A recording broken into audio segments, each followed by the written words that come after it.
one of the most common and most frustrating things for a player or a parent of a player when you're watching your kid hit or you're up at the plate and you see this dreaded move where they get in there, they've been training, their setup looks all good, and then all of a sudden you see them step way out and try to swing at a pitch. It is so common, and I get this question a lot. So what we're going to go over in today's lesson is how to start training to get out of stepping out. And the big thing here is making sure we stick to it, because it's very difficult when you get into a game for a player to say, hey, I'm going to go in here with a goal and accomplish that goal. And that's the number one secret to start getting players out of stepping out. This is the fastest way I've gotten especially young players, from getting that dreaded step out move. So let's go ahead and get into this. The first thing that we're going to do is we're going to go to a no stride, and we're going to practice this on the tee at first, and we're going to work this all the way up into batting practice, even if already your batting practice is perfect, because I've literally seen players in batting practice take their stride is perfect every time, but then they get in the game and they start stepping out, whether they're not trusting the kid on the mound pitching or what the nerves hitting, whatever it might be. This is how we're going to start this, regardless of how good we're hitting batting practice. We are going, because if that front foot's stepping out, we're going to have a very difficult time hitting. So the first thing we're going to do is going to a no stride. So what I want you to do is go ahead and go into your load stride position, and then that's where you're going to set your foot. So if you start off a little bit more narrow and you stride, that's where you're going to start from. And so you're pretty much already pre-strided so that you don't have to stride. And all you're going to do from there is, once you're in your load stride position, we're going to go into a no stride, and then we're just going to load our hands, and then we're going to make a swing. And all we're going to do is we're going to start getting used to that sensation where we don't take a stride. And then I want you to work this all the way up into batting practice. Now, when you're doing this, you can start off in like a load stride swing drill, like I did there, where we just did a little pause and then a swing. And then you can work it into more game speed where you don't pause. So game speed would be here, where I get loaded up and I don't pause, but my foot stays down the entire time. So what we're looking to do is start breaking up our mental patterns a little bit for when we get into the game. So the first goal is to go into the game and execute the no stride. So the next time you go into a game, regardless of how you hit, your number one goal, even if you strike out 3 times, even if you hit 3 home runs, doesn't even matter. You are going to make number one goal that this front foot never moves. So you can get loaded up, make your swings, and that front foot stays dead still. Once you've accomplished that, then that's going to be their first big goal. That's going to be probably the toughest part. Once you've got it to where you can keep that foot planted, now we're going to add the stride into our training. Now we're going to go into a load stride swing drill. So we're going to go back into our stride, and I'm sure you already really know how to get into your stride position from here. We're going to load stride, but we're going to add the number one rule is we're going to get that front foot down before the pitcher releases the ball.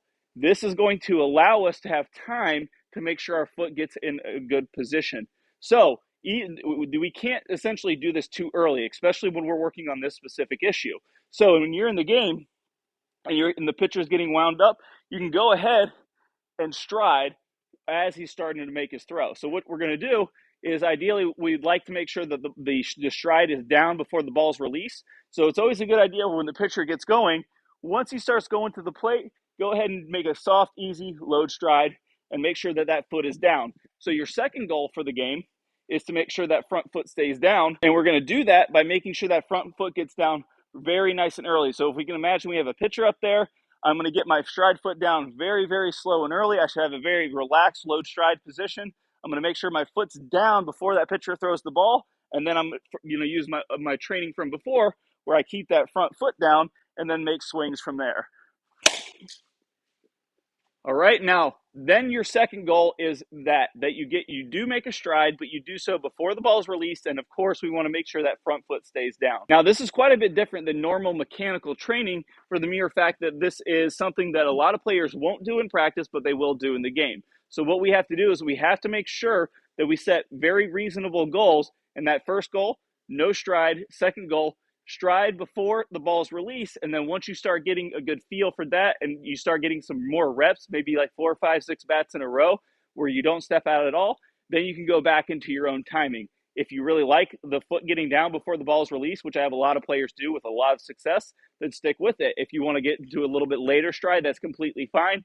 But once you have that ability, you now have actual game repetitions where you're keeping that front foot down. So if we want to keep it down or we want to stride before or as the pitch is coming, whatever we want to do, we will now have the reps to make sure we don't step out. Now, there we go. Make sure we accomplish those goals. One simple goal per at bat. Front foot doesn't move. If it moves the first time, that's okay. Make sure you don't do it the second time. Once you've got that foot, no stride, then let's challenge ourselves to see if we can add the stride before throwing, and let's get really, really comfortable. Now, as an added bonus, we're going to go over the bat lag position, because this is one of the main things that gets off when a player's training really good in BP, but then they start stepping out during the game. The transition wants to get off quite a bit. So what I'm going to do is I'm going to play a bonus video of one of our best transition videos that's going to show you how to lag the bat properly so you can take advantage of all of the speed in the swing. This is something all great hitters do. So once you have that front foot down, you can make sure you're transitioning that bat properly and then release the absolute heck out of it. All right, guys, we'll see you here in that lesson. If you want to hit great, you have to get into the proper bat lag position. Why is this reason we want this? Is because it allows us to maximize our bat speed. So our bat cannot get to its highest speed until it gets 90 degrees to our spine. So if my spine is straight up and down, when this bat gets 90 degrees to my spine, that's when it can reach its maximum velocity. Everything in motion is going to seek 90 degrees to its axis when it maximizes its speed. If the bat gets somewhere in this area soon enough, we can now get into the proper bat lag position to release the bat. An improper bat lag position would be above the most common mistake, where the bat gets up too high, then it tries to get into the position, and by that time it's just too late. So how do we train this position? Well, I've got a beautiful drill that's going to show you exactly how to start getting into this transition position, and it's going to be just as simple as understanding the extension of the bat.